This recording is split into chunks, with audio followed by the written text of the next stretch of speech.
Yo, welcome to first video kita. Kita dari Jangan Bunuh Diri. Ini inisiatif gue sendiri karena setiap kali ada pemikiran atau ada hal yang kita cari di YouTube tentang bunuh diri, isinya tuh kayak yang berat-berat kayak CNN atau dari negara-negara lain. Simple aja channel ini. Gue coba prevent supaya orang-orang gak ada yang bunuh diri atau mengurangi, at least semoga bermanfaat. Gue tulis di sini jangan bunuh diri please, karena gue mohon sama lo, siapapun lo, please jangan bro, jangan sis gitu. Presented by, buat apa nulis nama ya gak sih? Yang penting aku bikin ini tuh untuk kamu, itu yang penting. Nah, background gue bikin video ini kenapa sih? Masa gue nyari di Kompas kalau depresi dan bunuh diri di Indonesia itu meningkat? Kenapa ye? Gitu. Depresi menjadi masalah kesehatan jiwa. Di sini angka bunuh diri meningkat. Kita harus berbuat apa? Katanya kan gitu. Nih, 48.344 matian gara-gara bunuh diri bos di tahun 2018. Terus meningkatnya 1000 lagi. Berarti sebulan meningkatnya sekitar 100. Nah, di dunia 800.000 per tahun. Satu kematian setiap 40 detik. Lu ngitung nih, 1, 2, 40 mati ada orang bunuh diri. Itu yang harus kita cegah. Gue mau coba cegah. Meskipun gue YouTube biasa aja, gue bukan orang terkenal atau apapun, tapi gue mau berusaha nih. Nah, di Indonesia ada 9.000 kasus bunuh diri di Indonesia.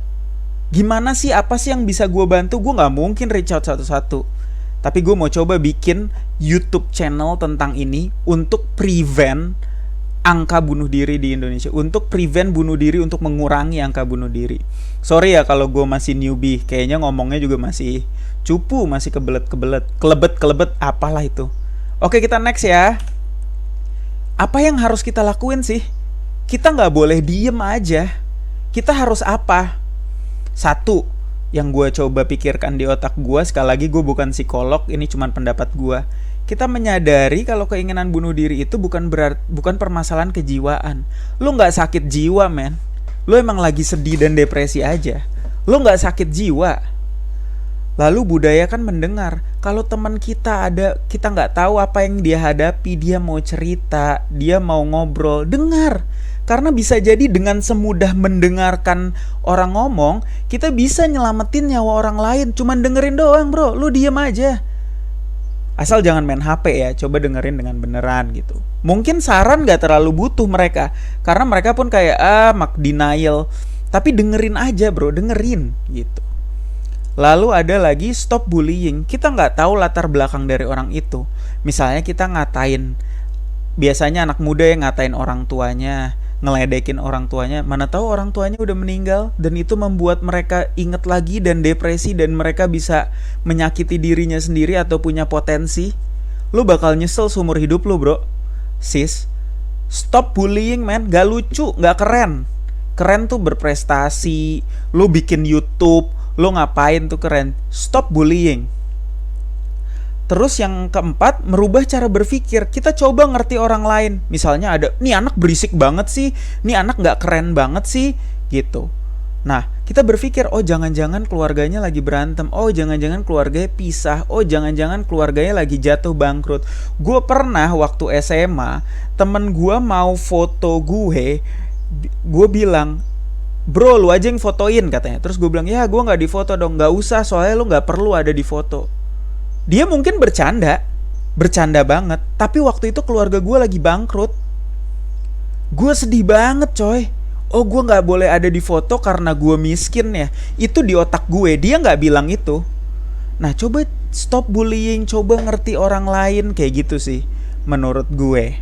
Kita next ya. Lalu gue juga punya pesan untuk orang tua yang denger anaknya punya masalah. Mungkin anak-anak sekarang gak sekuat generasi dulu. Kita gampangan, kita mau mesen makanan tinggal Gojek, ya kan? Kita mau pergi tinggal Gojek. Aduh nyebut merek, tinggal ojek online gitu. Beda sama orang dulu yang katanya ngelamar CV tuh nganterin satu-satu suratnya ke berapa ratus perusahaan. Kita nggak sekuat itu, kita generasi mungkin instan. Jangan marahin kita, Pak, Mah. Dengerin aja, dengerin, bantuin kita. Kita juga lagi berusaha kok fighting. Kita juga berusaha kok kuat gitu.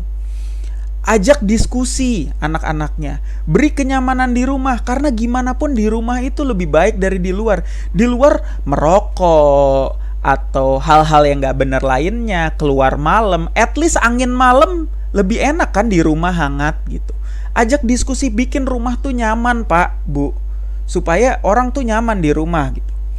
Mungkin beberapa orang tua kaku, tapi ada baiknya peluk anaknya, karena kita nggak tahu, mungkin ada beban yang nggak bisa diceritain atau malu mau ceritain. Misalnya, Mah, Pah, aku diputusin nih sama pacar aku. Tapi kalau cerita, Papa marah, kayak apa maksudnya? Banyak perempuan, gini gitu gitu. Udah peluk aja kalau nggak anaknya, supaya bebannya itu bisa diringankan gitu. Kita mungkin nggak bisa cerita, kita takut dimarahin, kita takut dijudge, kita takut tabu. Seperti itu, at least peluk aja lah. Yang terakhir, sadari, memang terima aja kalau kita mungkin generasi yang berbeda. Ini saran saya ya, kembali lagi.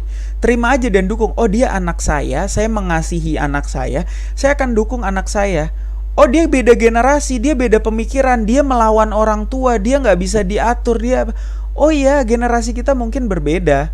Seperti itu. Nanti kita juga ada video yang ngebahas apa sih perbedaan generasi itu, yang kadang justru membuat orang tua frustrasi karena ada anak yang meninggalkan rumah, ada anak yang kayak gimana, dan yang lain sebagainya. Ini pesan untuk orang tua. Next, tips menghindari bunuh diri misalnya, atau pemikiran bunuh diri ya. Bukan bunuh dirinya, mungkin kita bisa tambahin pemikiran. Apa tuh tipsnya? Ngobrol, bos. Ngobrol, gak peduli sama siapa, tukang kebon lo, tetangga lo, satpam lo, pendeta lo, ustadz lo, temen lo, ngobrol. Supaya otak kita tuh terdistraksi, gak mikir itu kenapa ya, hancur ya, kenapa ya, sakit ya. Ngobrol sama siapa aja, ngobrol. Lu teleponin temen lu teror siapa, gak apa-apa, itu lebih baik daripada bunuh diri. Daripada lu kepikiran bunuh diri, tuh telepon semua, lu dimusuhin, orang udah males denger cerita lu. Oh, lu ceritanya itu mulu, gak apa-apa. Tapi at least lu bisa dapat masukan kan. Yang kedua, olahraga. Energi lo daripada lu pakai buat mikir capek, sakit hati. Olahraga, sepedahan, lari, push up, nge-gym, apa. Aduh, capek banget ya gua. Gak ada lagi tenaga buat mikir. Cari hal yang positif. Salah satunya olahraga. Lalu yang terakhir, sadari.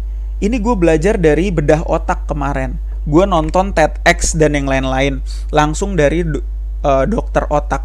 Kalau otak kecil kita tuh selalu berfantasi, bos.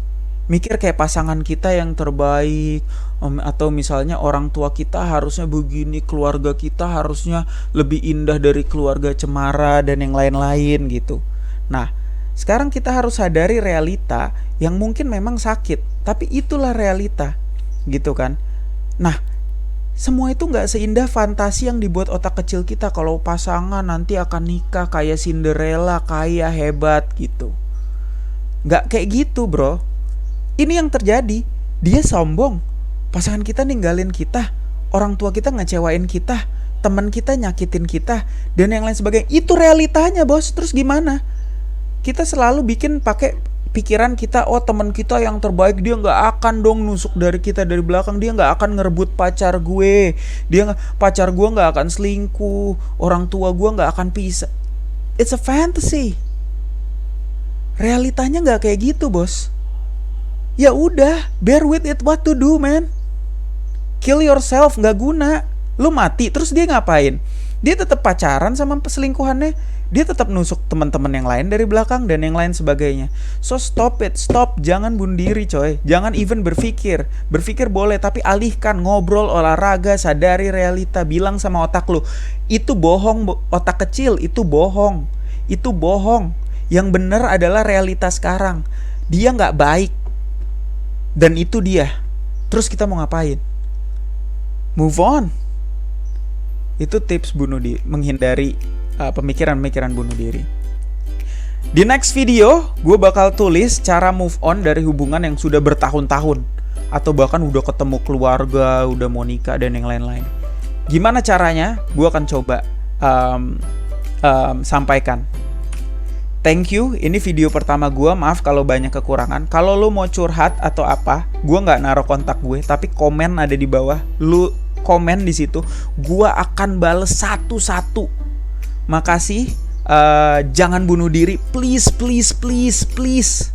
Dukung terus channel ini, subscribe, like, komen, dan share ke teman-teman kalian kalau kalian suka. Maaf kalau ada kurang-kurang, gue cuman mau coba prevent suicidal thought dan yang lain-lain. Thank you guys, see you around.